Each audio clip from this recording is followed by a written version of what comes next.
कि जयराम महतो जी को जो है भाजपा फंडिंग कर रहा है। क्या अच्छा एक बात बताइए, गिरिडीह में कौन हमसे हारेगी?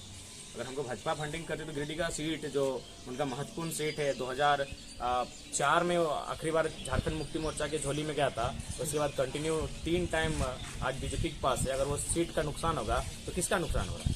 तो ये केवल भ्रम की बातें हैं। तो जाहिर सी बात है, आज आप देश को ये राजनेता क्रोनी कैपिटलिज्म की ओर लेके जा रहे हैं और आप जनता के साथ वादा कर रहे हैं। नहीं चलेगा, गरीबी नहीं मिटेगी। आपके पास अगर कोई प्लानिंग है तो अमेरिका को कंट्रोल कीजिए, इस देश को इंडिया ही रहने दीजिए, अडानी मत बनाइए। इस देश का स्पेलिंग INDI है, उसे ADANI तब में तब्दील मत कीजिए। अगर वो आपके कहीं ना कहीं मस्ती लेने के लिए, तो उनका खुद का बयान था। वो कुछ महीने पूर्व अपने 2 विधायक, कांग्रेस के विधायकों के साथ पश्चिम बंगाल में पकड़े गए थे, जिसमें शायद 38 या 40 लाख के आसपास का 51 लाख रुपए धरे गए थे। तो जब सवाल हुआ तो कह रहे थे साड़ी खरीदने गए थे। तो जाहिर सी बात है, साड़ी भी वही हम लोगों ने कहा भाई साड़ी कौन पहनता है? अगर आपके घर में कोई पहनता है, आपकी अर्धांगिनी, तो इतना महंगा साड़ी। तो हमने वही कहा कि अगर कुछ एक वीडियो वायरल हो रहा है जिसमें इरफान अंसारी जो जामताड़ा विधायक है, उनके मतलब ये में जो है आपने एक टिप्पणी किया था कि नहीं, एक्चुअली वो तो इरफान दा का ही एक बयान था। पहला बात देखिए, इरफान दा को आज जो झारखंड की पॉलिटिक्स में युवा है, उनको स्ट्रीट से दूर होने के लिए देखते हैं।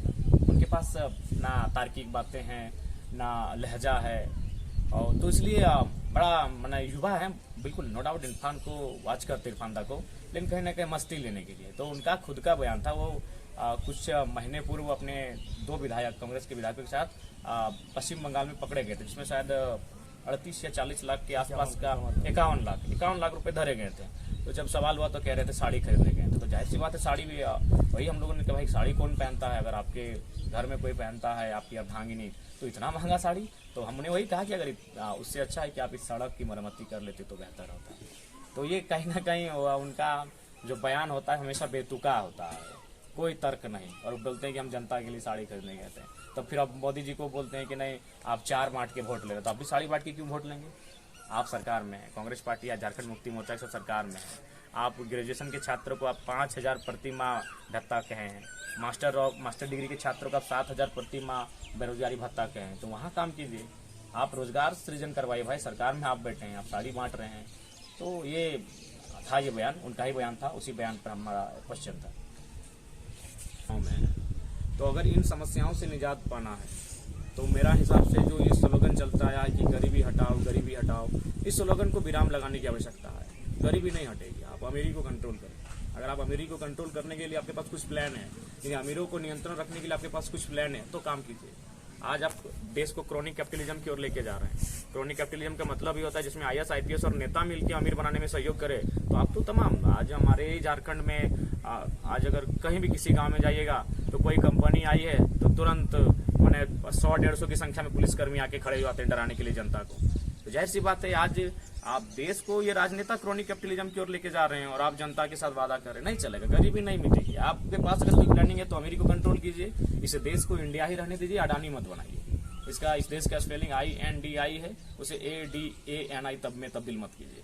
अगर वो आपके, इसलिए अगर भारत देश के तमाम बुद्धिजीवियों के पास, भारत देश के सरकार में बैठे लोगों के पास अगर गरीबी हटाने के बजाय अमीरी को कंट्रोल करे, गलत अमीरी, अनियंत्रित तरीके से जो अमीरी की ओर तब्दील हो रहे हैं, अगर उनको कंट्रोल कर पाते हैं, तो मेरा भारत देश छोड़िए, हमारे झारखंड की बात करें तो 40% खनिज संपदा देते हैं। आज इसी राज्य में कुछ लोग ऐसे हैं जो दिन भर में 300 रुपए की मजदूरी करते हैं, और कुछ लोग एक कोयला का खदान है, एक दिन में 1 करोड़ बेचता है, 1 करोड़ एक दिन में। तो इसका मतलब है बहुत, या तो आपको उन लोगों से डर लगता है जो पैसे वाले हैं, आखिर वास्तविकता है, मानते हैं संविधान का सम्मान और कई करता है, हम भी करते हैं, लेकिन ये बाबा साहब के कथन था कि अगर संविधान चलाने वाला अच्छा होगा तो देश अच्छाई के रास्ते पे चलेगा, और संविधान चलाने वाले अगर बुरे होंगे तो फिर अभिशाप साबित होगा। तो आज उनके लिए कोई कानूनी नहीं है, आज वे कानूनों को तार तार कर रहे हैं। ये तमाम क्षेत्रों में हमारे जहाँ जहाँ कोयला का प्रोडक्शन होता है, जहाँ जहाँ कोयला का खनन होता है, बिल्कुल अवैध तरीके से होता है, अमानवीय तरीके से होता है और असंवैधानिक तरीके से होता है, लेकिन उनको रोकने के लिए कोई नहीं। क्यों? क्योंकि वही सिस्टम बैठा है, उनके पास तमाम जो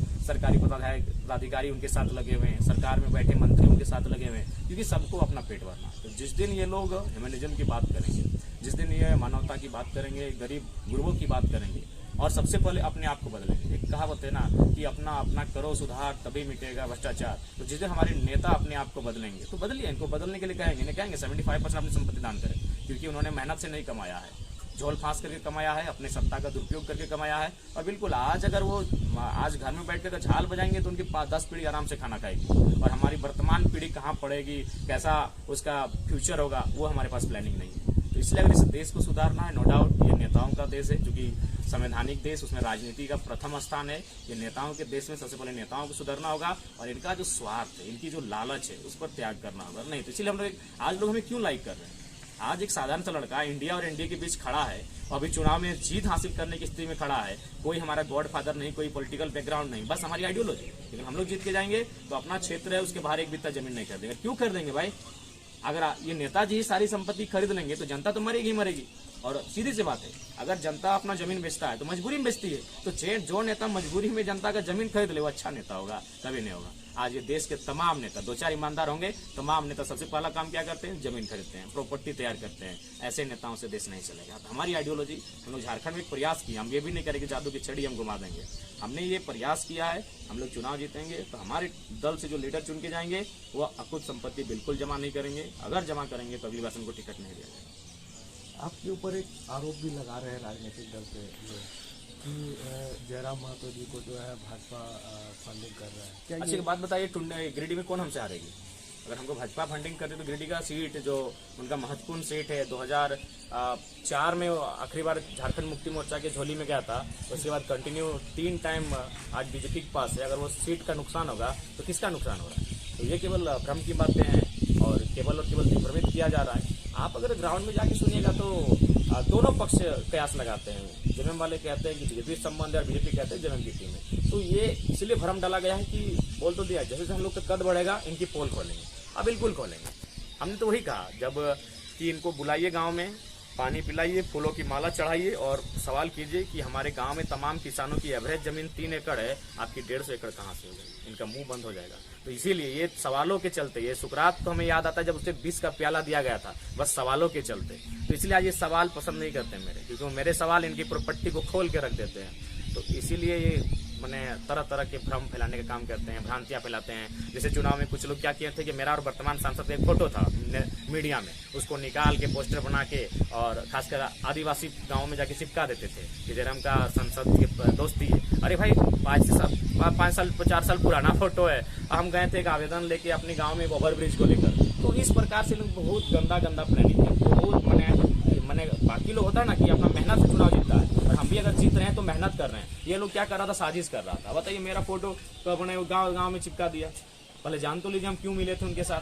कौन नहीं मिला होगा भाई? फुटबॉल का टूर्नामेंट हम लोग अच्छा खेलते थे, तमाम नेता वहाँ आते थे, चीफ गेस्ट बनते थे, हम लोग फाइनल जीतते थे, फोटो तो खिंचाएंगे। उन फोटो को निकाल के भ्रम फैलाया जा रहा है कि देखिए इनका इससे फोटो है। तो मतलब कह नहीं सकते। गिरिडीह में जो कुछ लोगों ने ऐसी निष्ठा दिखाई है जिसको आप बयान नहीं कर सकते। क्यों? ना सबको मालूम कि ये लड़का पॉलिटिक्स में नहीं आना चाहिए। अगर ये आएगा तो धोती खोल के रख देगा। और वही हुआ है, झारखंड में हर वर्ग सवाल करने लगा। झारखंड के बच्चे भी डरते नहीं हैं, अब डरने नहीं लगे, सवाल करते हैं। झारखंड में 14 लोकसभा हम लोग 8 सीटों से लड़ रहे हैं, 8 सीटों से चुनाव लड़ रहे हैं। और हमें लगता है कि हम लोग कंटेंट्स में हैं और अच्छा वोट मार्जिन रहेगा। हर एक जगह हम लोग लाख से प्लस वोट लाएंगे, तो ये बहुत बड़ी बात है। आज के डेट में 2 साल में लोगों को 15 साल 20 साल लगता है।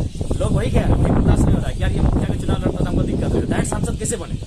डायरेक्ट सांसद चुनाव क्यों लड़ेगा 2 साल में? तो यही इन लोग की हालत खराब है कि हम लोग जीवन भर खपा देते हैं तलवार चाट के, और ये कहाँ से मैंने जंगलों से निकल कर आया है, आ जाके सीधे दिल्ली की तैयारी में। आपका एक खबर भी वायरल हो रहा था जो आप मुझे बता रहे थे कि अगर हम जीतते हैं तो चर्चा होगी और हार जाएंगे तो चर्चा होगी। इसका मतलब नहीं, इसका मतलब यही है कि झारखंड की राजनीति में हम लोग आ चुके हैं और तमाम अखबार के पन्नों की सुर्खियों में हम सब हैं, हमारा नाम है। तो यही हमने कहा था कि भाई हार जीत अलग विषय है, हम लोग झारखंड में स्थापित हो चुके हैं आइडियोलॉजी के माध्यम से। और फिलहाल झारखंड के जो लोग हैं वास्तव में अगर फ्यूचर किसी के साथ देख रहे हैं तो हम लोग के साथ देख रहे हैं। अभी उदाहरण के लिए किसका नाम लेते हैं? माननीय मुख्यमंत्री की अर्धांगिनी, आखिर है कौन? उसी परिवार की अंग है। अब आप परिवारवाद से दूर नहीं होंगे तो कैसे आप लोकतंत्र को खूबसूरत कहेंगे? तो कहीं ना कहीं अगर जेन्युइन फ्यूचर अगर झारखंड राज्य के लोग अगर देख रहे हैं तो हम लोग के साथ देख रहे हैं, क्योंकि सब हमारा जो प्रत्याशी हमारे हैं मैक्सिमम जो भी हैं वो 30 साल के हैं, 35 साल के हैं। तो ये तो फर्स्ट टाइम हुआ है किसी भी राजनीतिक दल में, फर्स्ट टाइम हुआ है कि सब के सब युवा लोग पॉलिटिक्स में कदम रखते हैं। बिल्कुल।